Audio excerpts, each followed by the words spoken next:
warahmatullahi wabarakatuh. Bismillah, alhamdulillah, wassalatu wassalamu ala rasulillah amma ba'd. Yang kami muliakan segenap Dewan Pembina Madrasah Virtual Al-Kimia,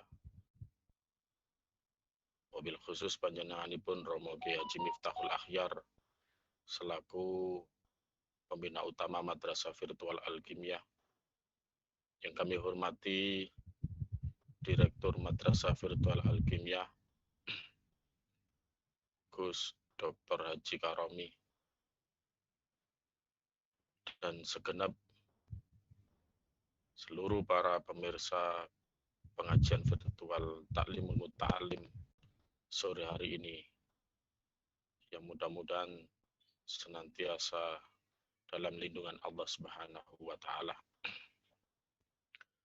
Alhamdulillah, puji syukur kehadirat Allah Subhanahu wa Ta'ala atas berkat hidayah, taufik, dan inayahnya serta kenikmatan sehat wal afiah kita bisa dipertemukan kembali sore hari ini. Mudah-mudahan ini pertemuan yang termasuk pertemuan yang barokah, yang selalu mendapatkan ridho dari Allah Subhanahu wa Ta'ala.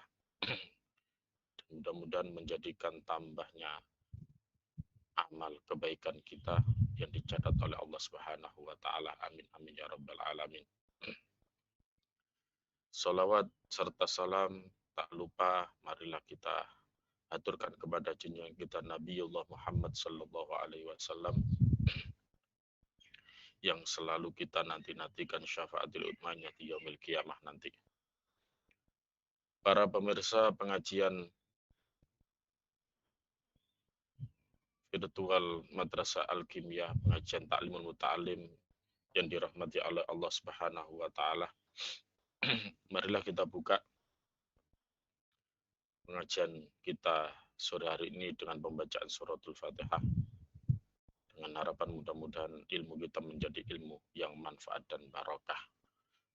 Ala hadiniyah wa ala kulli niyatin sholihah tawassulan ila hadrati habibina wa syafi'ina qurrata ayunina Muhammadin sallallahu alaihi wasallam wa alihi wa ashabi ajma'in wa tabi'i tabi'ina bi ihsanin ila yaumiddin wa ila hadrati a'immatil arba'atil mujtahidin muqallidin fid din wa syuhada'i wal ulama'i was sholihin aina makan masyariqil ardi ila magharibiha barri wa bahri wa jibali wa awdiyatiha khususan ila hadrati sayyid qutbul arif as-samadani Syekh Abdul Qadir Jilani radhiyallahu anhu a'adallahu alaihi min barakati wa karamatu fid dunya wal akhirah wa khusna hadrati masyayikhina wa ustadina wa ustadina wa madaibil ard wa sunan wali songo Mbaya Khalil Bangkalan wa khusna hadrati muassasina dadil ulama hadrati Syekh Mbaya Syim As'ari Mbaya wa hasbullah bayi bisri syamsuri wa alim wa usuli wa afurim azwaji wa durat wa mantasaba ilaihim wa khususana ila hadrati ma'alifatal kitab ta'limul muta'alim Syekh Burhanuddin Azhar Nuji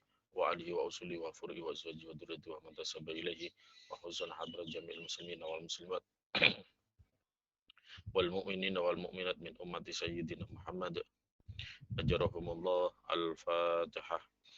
A'udzu billahi minasyaitonir rajim. Bismillahirrahmanirrahim. Alhamdulillahi rabbil alamin arrahmanir rahim maliki yaumiddin.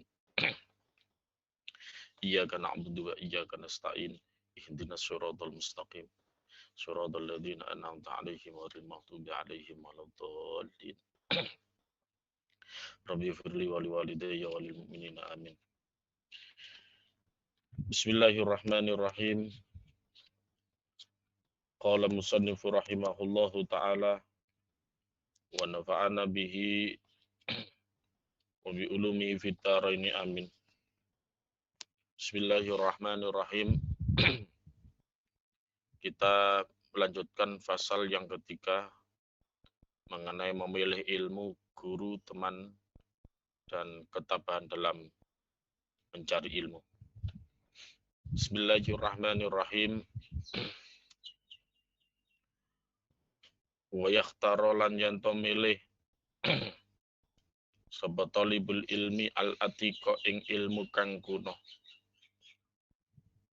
Dunal muhdatsati ora milih ing ilmu kang anyar-anyar. qalu ngendika sapa ulama alaikum ing ngatasi sira kabeh, alaikum netepono sira kabeh bil atiki kelawan ilmu kang kuno. Wa iyyakum lan nutya sira kabeh al muhtatsati ing ilmu kang anyar. Wa iyyaka lan wedya sira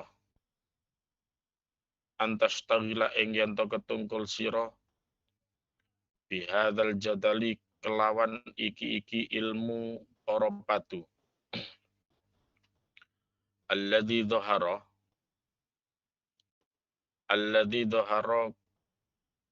kang pertelo apa al jadal ba'dang kirodil akabiri ing dalem sakwuse sedane pira-pira wong kang agung minal ulama saking ulama fa innahu mongko temen setuhune al jadal iku yubaidu ngedohaken apa al jadal atau liba ing wong kang nyuprih anil fikhi saking ilmu fikih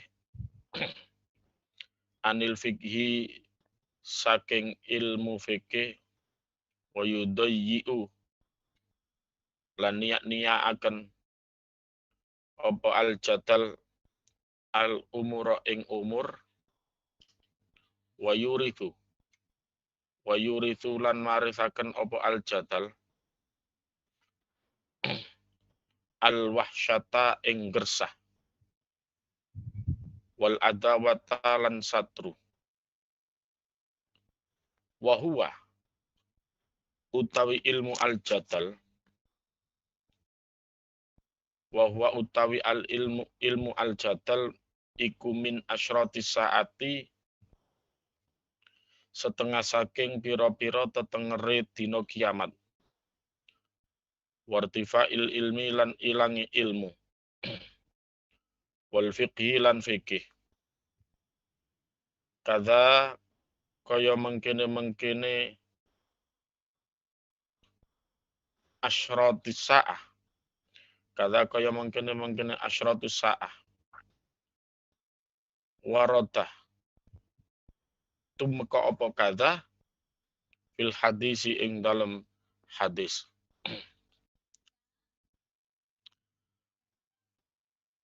wa yakhtarul atiqa dunal muhdatsati qalu alaikum bil atiki wa iyyakum wal muhdatsat.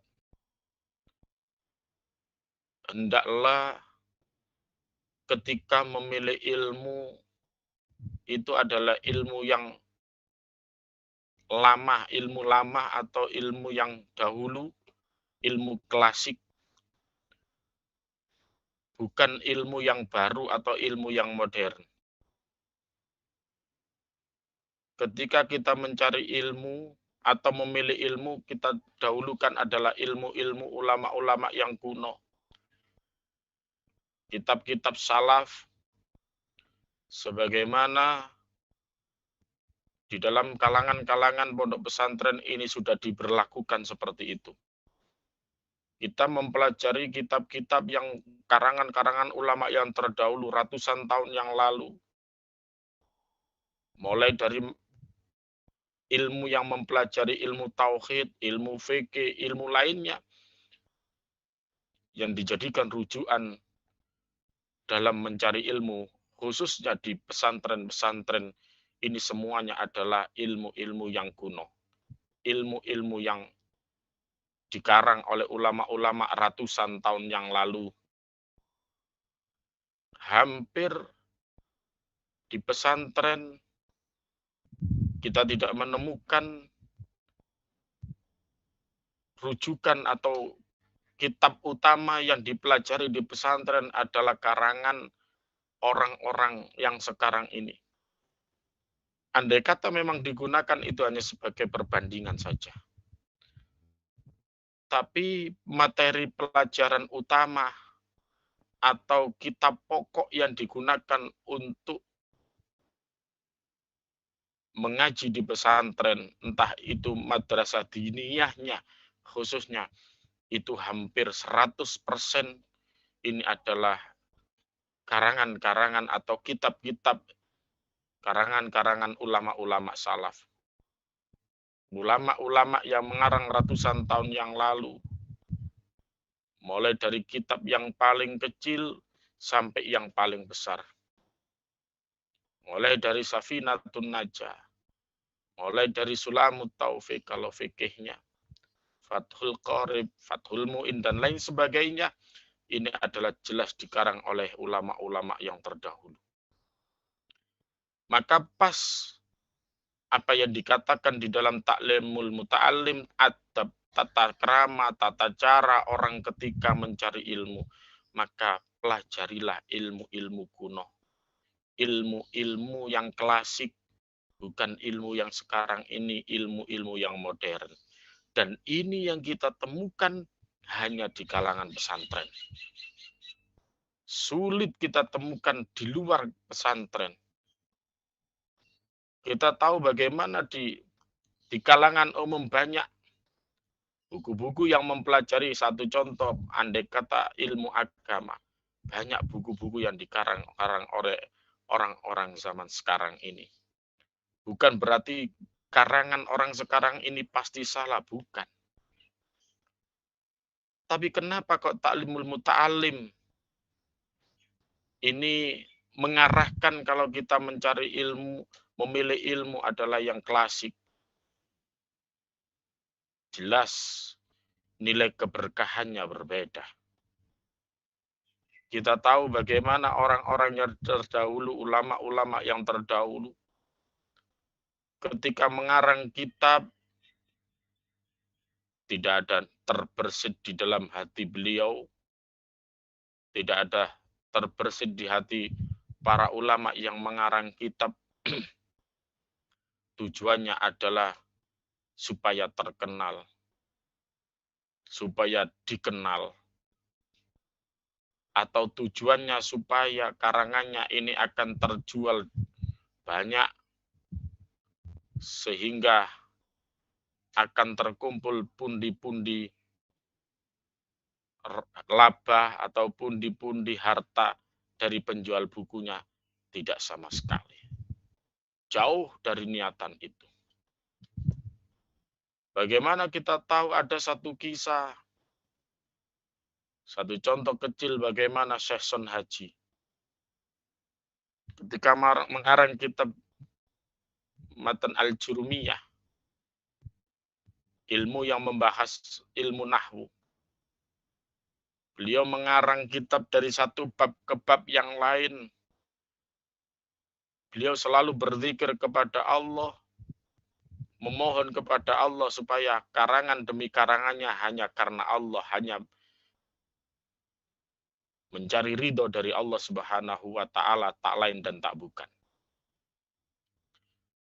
Beliau sangat berhati-hati ketika mengarang, padahal itu kitab yang tipis. Tapi beliau menginginkan bagaimana ketika mengarang kitab Jurumiyah, ini benar-benar ikhlas karena Allah. Sampai ketika sudah karangan Jurumiyah selesai dari mulai awal sampai akhir, kemudian beliau meminta, ya Allah, andai kata saya mengarang kitab Jurumiyah ini benar-benar karena Engkau ya Allah, maka andai kata karangan saya ini saya tenggelamkan ke air, kemudian saya angkat, maka ini nanti tidak basah sama sekali. Tapi andai kata di dalam hati saya ketika mengarang kitab Jurumiyah ini ada sedikit di antara niat saya ini tidak karena Engkau ya Allah, maka ketika karangan saya ini saya tenggelamkan ke air, maka nanti basah. Maka dilakukanlah oleh beliau, buku hasil karangan beliau Jurumiyah ini dimasukkan ke air. Ketika dimasukkan ke air, beberapa saat kemudian diangkat, ternyata jangankan tulisannya luntur, kertasnya pun ini tidak basah sedikit pun. Itu adalah karena mengisyaratkan kalau memang beliau benar-benar ikhlas ketika mengarang karena Allah, bukan karena makhluknya yaitu manusia. Sehingga karena ikhlasnya inilah kita tahu siapa yang tidak pernah tahu kalimat atau nama yang namanya Jurumiyah. Di seluruh pesantren pasti mempelajari kitab ini. Ini menunjukkan bagaimana taklimul muta'alim ini mengarahkan, menyuruh kita untuk mencari, memilih ilmu yang kuno. Karena itu yang mengarang adalah bukan orang sembarangan. Mayoritas adalah seorang waliullah. Bagaimana ada satu kisah ketika orang mengarang, yang mengarang itu karena tujuannya supaya tidak sampai ketahuan kewaliannya. Karena hampir kewaliannya terbongkar, akhirnya beliau mengarang satu karangan kitab. Karena pada waktu dahulu orang yang mengarang kitab itu identik dengan orang yang gila dunia. Maka hampir karena kewaliannya terbongkar, kemudian beliau mengarang kitab supaya dianggap orang yang gila dunia. Sehingga kewaliannya tidak terbongkar. Bayangkan. Oleh karena itulah kitab-kitab kuno yang kita pelajari khususnya di kalangan pesantren. Semua pesantren mempelajari kitab-kitab yang klasik.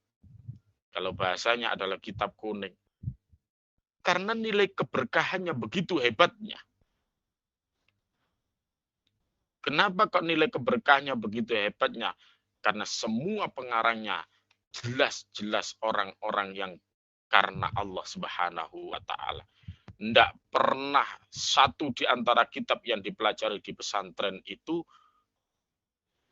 kitab yang terjual ini duriah-duriahnya ini minta bagian prosentase penjualan, enggak sama sekali. Jangankan 1%, 0 sekian, 00 sekian persen pun enggak ada yang masuk ke pengarang atau duriah keturunan beliau. Malah yang diuntungkan adalah penjual. Dengan adanya karangan-karangan ulama salaf, kitab-kitab klasik, sehingga penjual yang mencetak ulang ini yang diuntungkan secara material. Inilah contoh yang paling pokok kenapa taklimul muta'alim mengarahkan kita untuk memilih ilmu adalah ilmu yang klasik, bukan ilmu yang modern. Kemudian dikatakan di sini bahwa qalu alaikum bil atiki wa iyyakum wal muhdatsat. Dan para ulama berkata, hendaklah kalian ini mempelajari ilmu yang lama dan jauhilah ilmu yang baru. Wa iyyaka an tastaghila bihadzal jadal alladhi dhahara ba'da qiradil akabiri minal ulama. Dan hindarilah sibuk atau menyibukkan diri dengan berdebat mujadalah yang nampak setelah tidak adanya ulama-ulama besar. Fa innahu yub'idu taliba anil fiqhi. Karena sesungguhnya hal itu menjauhkan para penuntut ilmu dari memahami ilmu fikih. Wa yudayyi'ul umroh. Serta menyia-nyiakan umur. Wa yurithu al-wahsyah wal adawah.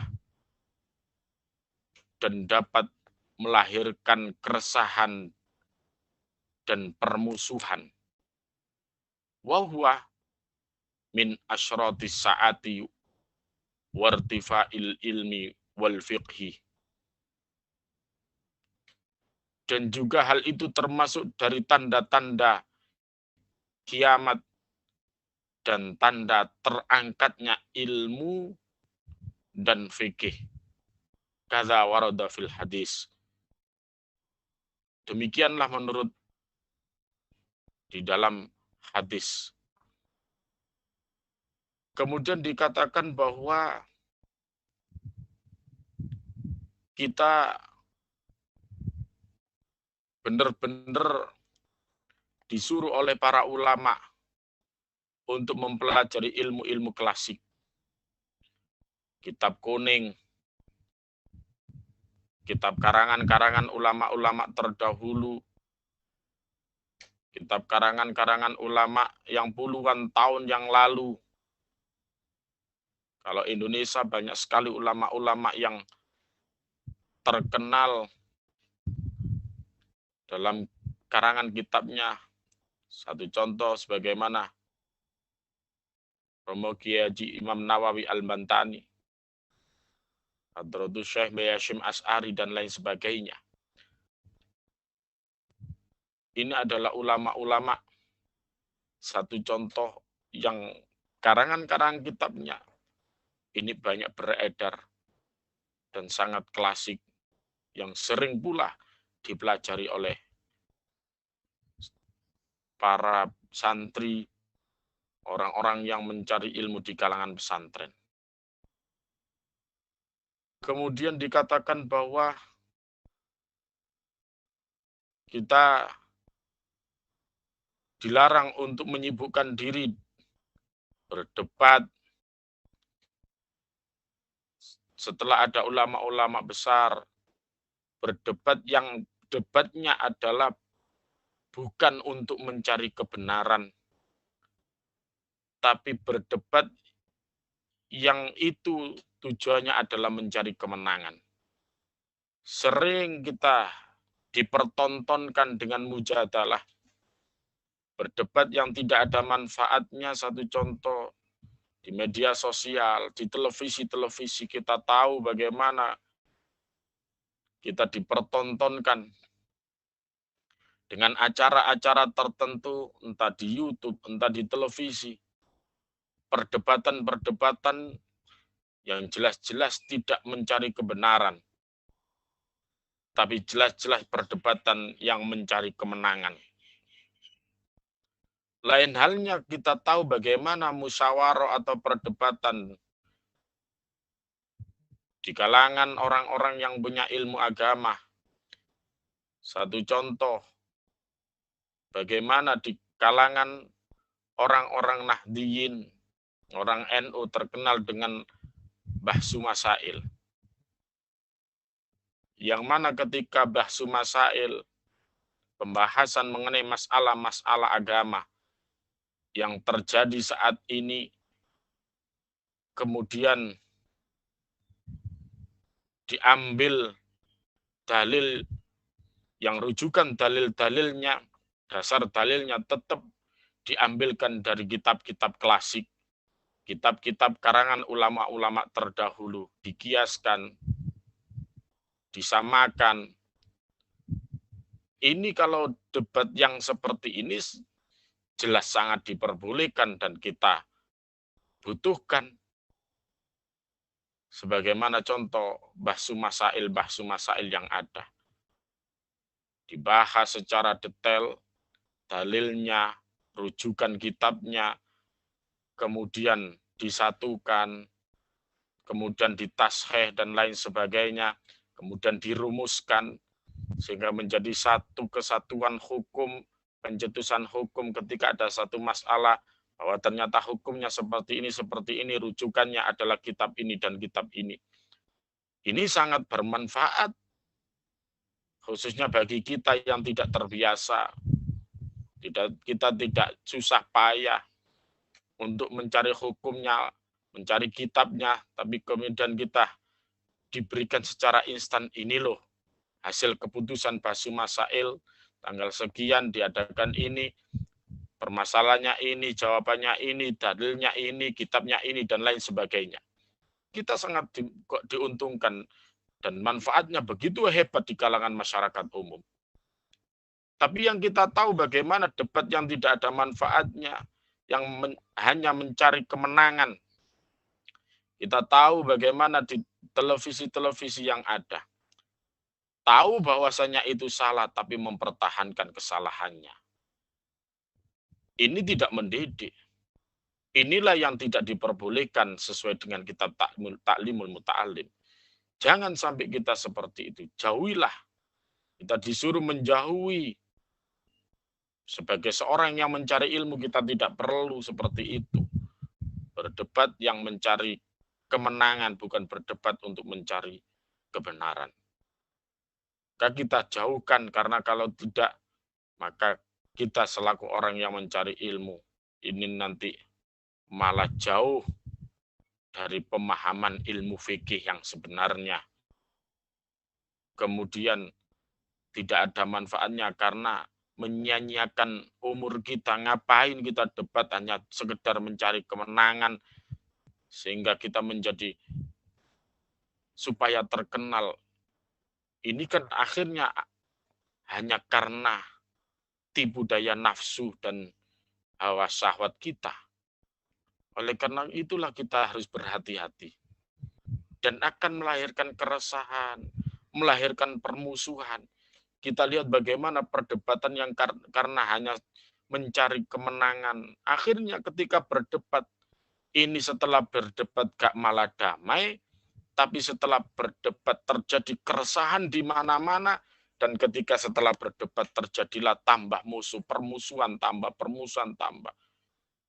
Realita yang ada seperti ini kita dipertontonkan di media sosial, televisi, YouTube, dan lain sebagainya.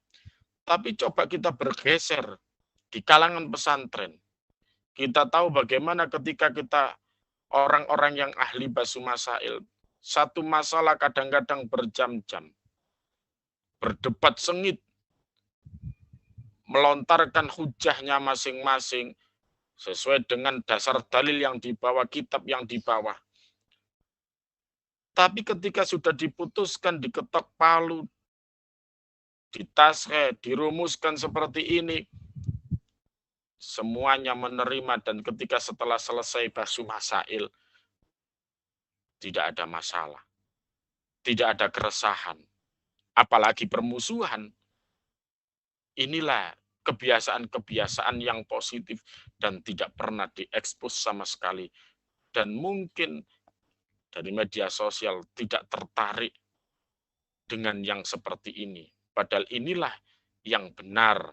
Inilah perdebatan musyawarah yang dibenarkan di dalam ilmu syariat, di dalam ilmu akhlak. Tapi kenyataannya ini tidak tertarik dan tidak mau tahu, sehingga tidak pernah satupun media sosial yang mengekspos seperti ini. Para pemirsa pengajian Ta'limul Muta'alim, kita teruskan. Wa amma ikhtiyarul ustadi, wa ammal ikhtiyarul ustadi lan anapun utawi milih guru. Fayambaghi mongko iku sayukjo ayyakhtaro. Apa ayyakhtaro yen to milih sapa talibul ilmi al-a'lama ing guru kang luwe alim. Wal aura ahlan luwe wirai. Wal asannah lan luwe sepuh. Kama ikhtaro kaya oleh milih sapa Abu Hanifah ta Imam Abu Hanifah hina idin ing dalem nalikane talabul ilmi Hamad bin Abi Sulaiman ing Kiai Hamad bin Abi Sulaiman ba'da ta'amuli ing dalem sakwuse angen-angen wa tafakkuri lan mikir-mikir. Amah tiarul ustadi,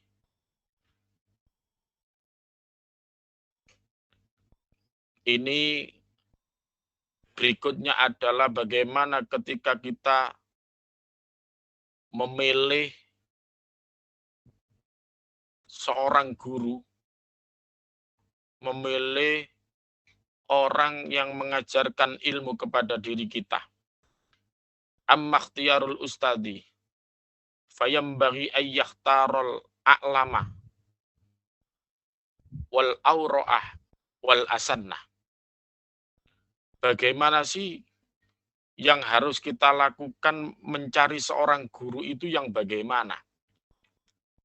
Maka dikatakan di sini, maka seyogianya, seharusnya atau sepantasnya untuk memilih guru adalah orang yang paling alim. Kita memilih guru yang paling alim. Nah, ini kita memilih guru orang yang paling alim. Lah, jangan sembarangan mencari guru. Orang yang alim, yang kealimannya itu sanad keilmuannya bisa dipertanggungjawabkan. Kalau sekarang ini bukan hanya sekedar kealimannya, tapi kita harus tahu sanad keilmuannya bagaimana.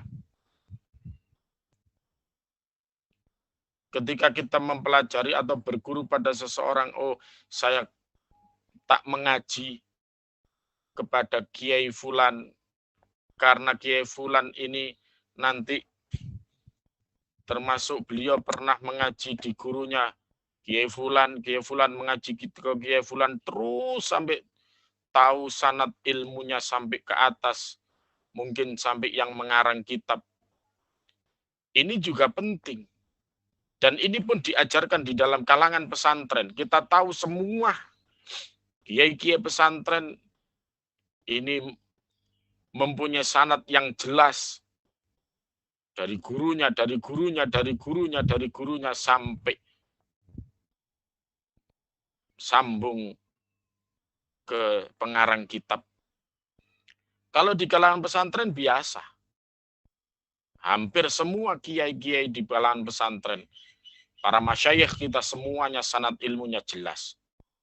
Kalau masalah kealimannya, kita tidak usah meragukan lagi kealiman para masyayikh kayak para masyayikh kita, para kiai kita. Alim, benar-benar alim. Di samping beliau-beliau termasuk alim, kita harus memilih wal awra'ah yang wirai. Ulama yang benar-benar wirai, yang benar-benar berhati-hati dalam masalah perkara yang haram. Ini juga kita temukan hanya para masyayikh, para kiai-kiai kita. Hampir semua kiai-kiai kita adalah orang-orang yang punya sifat wirai. Wal asannah. Kemudian guru yang bagaimana yang harus kita pilih adalah guru yang usianya adalah lebih tua. Ini juga kita temukan. Bagaimana ketika di pondok-pondok pesantren, para pengasuh pondok pesantren semuanya adalah kiai-kiai sepuh. Ini pun yang kita temukan adalah hanya di kalangan pesantren. Maka pas bagaimana pesantren itu mengedepankan tata aturan adab, tata krama, sampai bagaimana mencari ilmu, bagaimana mencari seorang guru, semuanya kita temukan di kalangan pesantren. Mulai seorang guru yang harus alim, pesantren. Hanya di pesantren yang kita temukan. Yang wirai, hanya di pesantren yang kita temukan. Yang lebih tua kita tahu semuanya pengasuh-pengasuh pondok pesantren adalah beliau-beliau kiai-kiai yang sepuh. Selama yang masih ada yang sepuh, tidak mungkin yang muda ini menjadi pengasuh. Tata krama dikedepankan. Berbeda pendidikan ilmu. pendidikan ilmu-ilmu selain di pesantren. Ini hampir kadang-kadang mungkin pintar, tapi kadang-kadang yang dipilih adalah yang lebih mudah. Dan runtutan-runtutan yang seperti ini pun kita temukan di kalangan pesantren. Mencari guru yang alim, yang wirai, yang lebih tua. Kamakhtara Abu Hanifah hina idin Hammad bin Abi Sulaiman batta ta'ammuli wa tafakkuri. Sebagaimana Imam Abu Hanifah memilih seorang guru, yaitu guru beliau adalah Syekh Hamad bin Abi Sulaiman sebagai gurunya. Dengan berbagai macam pertimbangan, Imam Abu Hanifah memilih Syekh Hamad bin Abi Sulaiman setelah beliau mengangan-angan, menimbang-nimbang, dan memikirkannya, merenung, menimbang-nimbang, mengangan-angan, dan merenungnya berpikir, kira-kira pas enggak ya guru? Siapa guru saya? Akhirnya beliau kemudian memutuskan gurunya adalah Syekh Hamad bin Abi Sulaiman. Yang salah satunya karena Syekh Hamad bin Abi Sulaiman adalah orang yang alim allamah. Syekh Hamad bin Abi Sulaiman adalah seorang yang wirai. Syekh Hamad bin Abi Sulaiman adalah orang yang umurnya lebih tua. Umurnya tua. Ini yang dipilih oleh Imam Abu Hanifah. Lah ini sekarang ini sudah bergeser. Ketika orang mencari ilmu agama khususnya kadang-kadang kriteria-kriteria yang seperti ini sudah bergeser. Hanya memilih orang yang alim gitu saja. Tapi kewiraiannya kadang-kadang tidak dipikirkan.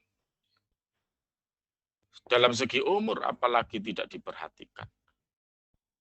Pokoknya alim. Kita tidak tahu sanad ilmunya dari mana dan dari mana, enggak peduli, yang penting alim. Apalagi sekarang ini mencari guru yang sekiranya sudah terkenal.